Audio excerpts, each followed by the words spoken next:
নতুন সপ্তাহের জন্য পিতা ঈশ্বরের ধন্যবাদ দিই। পবিত্র বাইবেল গীত সংহিতায় 50 গীতের 15 পদে পিতা ঈশ্বর বলেন, আর সংকটের দিনে আমাকে ডাকিও, আমি তোমাকে উদ্ধার করিব ও তুমি আমার গৌরব করিবে। পবিত্র আত্মার সহভাগিতা প্রার্থনা করি বিষয়টি বোঝার জন্য। আমাদের জীবনে যখন আমরা ভালো সময়ের মধ্যে দিয়ে চলি, তখন আমরা অবশ্যই পিতা ঈশ্বরের ধন্যবাদ দিই। প্রভু যিশুর অনুগ্রহের জন্য তাকে ধন্যবাদ দিই। পবিত্র আত্মার সহভাগিতার জন্য তাদের ধন্যবাদ দিই, কারণ তাদের ছাড়া আমরা জীবনে অসহায়।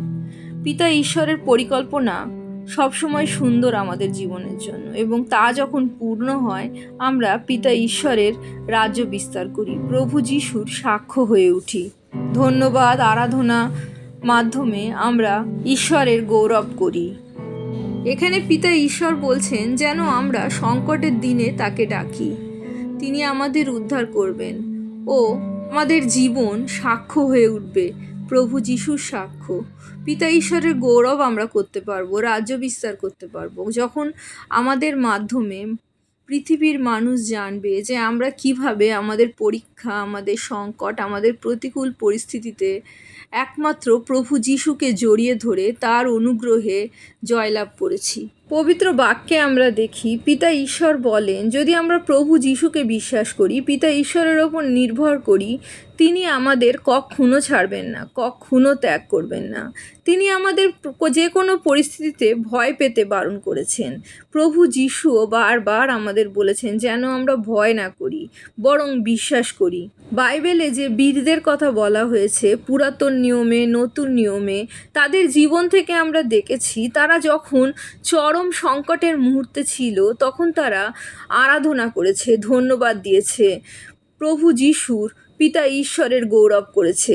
দানিয়েলকে যখন সিংহের গুহার মধ্যে ঢুকিয়ে হত্যা করবার কথা ঘোষণা করলেন রাজা, তখন তিনি রোজকার মতো প্রার্থনায় বসলেন, ঈশ্বরের ধন্যবাদ দিতে, আরাধনা করতে।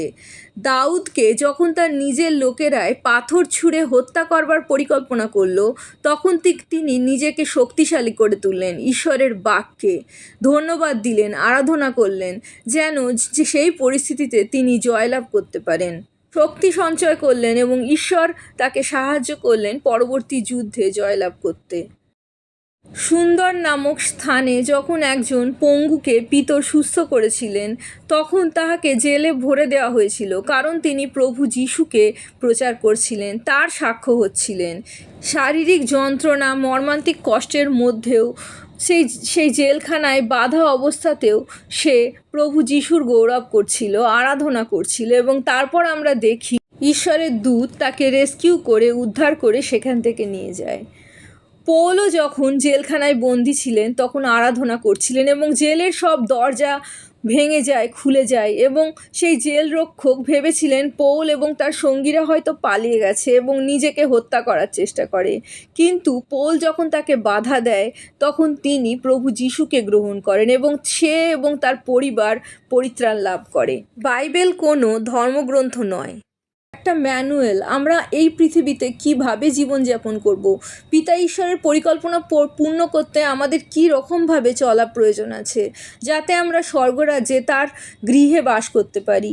সাধু পল বলেন, কোনো বিষয়ে ভাবিত হইও না, কিন্তু সর্ববিষয়ে প্রার্থনা ও বিনতি দ্বারা ধন্যবাদ সহকারে তোমাদের যাচনা সকল ঈশ্বরকে জ্ঞাত করো। প্রার্থনা, বিনতি, ধন্যবাদ, আরাধনা আমাদের প্রতিকূল পরিস্থিতির একমাত্র অ্যান্টিডট, একমাত্র প্রতিষেধক। রোগ, দুর্বলতা, বেকারত্ব, অসহায়তা, দারিদ্রতা, পাপে জর্জরিত অবস্থা, যে কোনো পরিস্থিতি যা আমরা মনে করি আমাদের দুর্বল পরিস্থিতি, যা আমাদের ঈশ্বরের কাছ থেকে দূরে করছে, যা প্রভু যিশুর থেকে আমাদের জীবনে গুরুত্বপূর্ণ হয়ে উঠছে, তাই হলো প্রতিকূল পরিস্থিতি। প্রভু যিশুতে মনোনিবেশ করতে আমাদের বাধা সৃষ্টি করছে, আমাদের জীবনে দুঃখ দুর্দশা নিয়ে আসছে, অন্তরের শান্তি নষ্ট করছে। সেই সকল পরিস্থিতি আমরা প্রভু যিশুর চরণতলে সমর্পণ করতে পারি এবং তার শান্তি গ্রহণ করতে পারি।